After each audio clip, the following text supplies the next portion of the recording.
Good morning, Americans. This is your favorite alien here on the morning of Monday, August 7th, 2023. Sitting in for Paul Harvey today. Stand by for a special Paul Harvey style commentary. Well, Americans, here we are, past all those indictments so far for former President Trump, candidate Trump, and we still got one more to go. And we know that that's coming down the pike, so let's just say, okay, we got 4 of them down and we passed them. Therefore, you're looking at the 2024 presidential election. And sure, you got a whole bunch of messes in the Republican Party trying to unseat Donald Trump. And you got a few disgruntled Democrats trying to unseat President Biden. Okay. So what really do you have, Americans? Well, because of the way you run your things and the way you think, you got the same old disaster waiting to happen. Democrats, we hereby nominate, well, in the old days it would say, William Jennings Bryan, but it's his current reincarnation, Joseph Biden, for President of the United States. If you guys know about William Jennings Bryan, and you know why the parallels to Biden, well, the Republicans have a problem.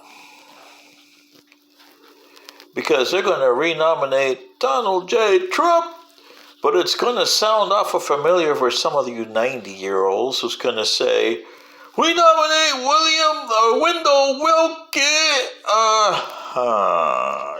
Wendell Willkie. The one guy that was a eugenics guy, Wendell Willkie. He had MAGA in his mind. Before MAGA became fashionable, it was called Make America Great. And that was their standard bearer 1940 election campaign for the Republicans. Remember that? Make America Great Again. Or not again, but Make America Great. And you had, like I said, Edgar Rice Burroughs and Charles Augustus Lindbergh and a whole bunch of other guys that you don't remember today, which were prominent back in 1940, which have been relegated to footnotes in history today. But those two you remember big time. And what did it get you? Well,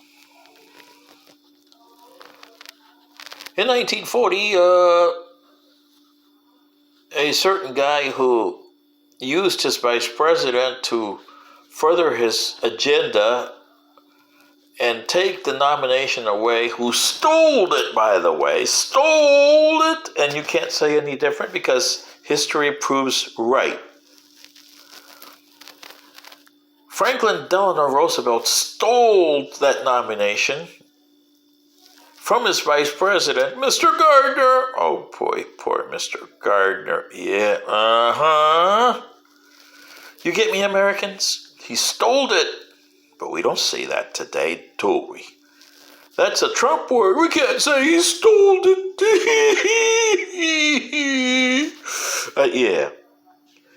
Well, And like the 1940 election, the 2024 election is going to end up with a disastrous president that's going to be around for World War II, and then again run for a fourth term. Thomas C. Dewey wasn't much of a catch. Yeah, well, you Republicans know what I mean. You got clobbered by Mr. Roosevelt a few times. And given how Harry didn't do you any favors with Thomas E. Dewey 4 years later, did he? Oh, you Republicans, yeah. Yeah. Now you Democrats, you got stuck with FDR for 12 years, almost 20 if he would have finished his second term. But then again, you know what? You were in power for 20 years, from 33 to 53, if you count Roosevelt and give him hell Harry. And for 20 years, the Democrats had full control of power. And the Republicans had guys like McCarthy, who gave people hell. And Wendell Willkie, oh, don't forget him. Thomas E. Dewey, oh yeah, don't forget him. Dewey wins, so the Chicago Tribune, remember that? Yo! But here in the 24 election, Americans, you're going to have a huge amount going to turn out for this vote.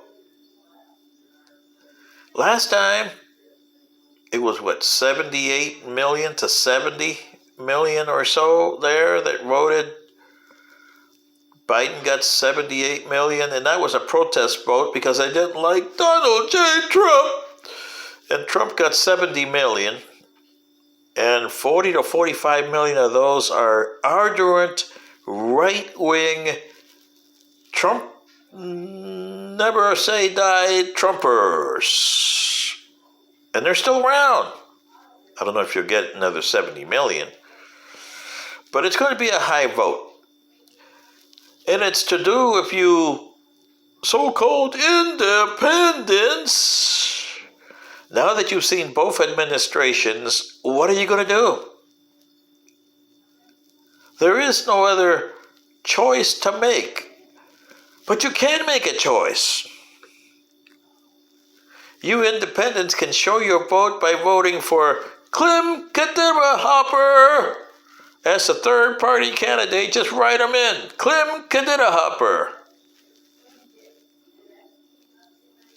Or you could choose Freddy the Freeloader. I chose Freddy the Freeloader. So here I am, the campaign manager for Freddy the Freeloader's campaign for President of the United States. Freddy the Freeloader. Show those Democrats and Republicans you mean business. And vote, especially on those states that count for the electoral votes. Make Freddy the Freeloader 270 votes. Forget about the popular vote. You know you're going to have your 40 to 45 million and probably others non-malcontent. So you're probably going to have around 68, 70 million on the right-wing extremist Republicans and another 70 to 78 million extremist Democrats, or so you think. But you actually only have hardcore of maybe 40 to 45 million. So you got 90 million of the 220 million supposedly voters out there. So what are you, the next 100-some million people going to do? I would say vote for Freddy the Freeloader, especially in those states that count. Florida, Michigan, California, Texas, Pennsylvania. Put those states in Arizona. Put all these states on there and vote Freddy the Freeloader. What do you say? make these Republicans and Democrats extremists and centrists and conservatives and liberals take notice that you've had enough. Freddy the freeloader for president. Yeah. This is your favorite alien with his commentary, and I hope sitting in for Paul Harvey up there with the boss. If you hear me with the boss up there, Mr. Harvey, I would send a signal to you American people that Freddy the freeloader is a good third-party alternative, and it'll show those two parties you mean business. Good day.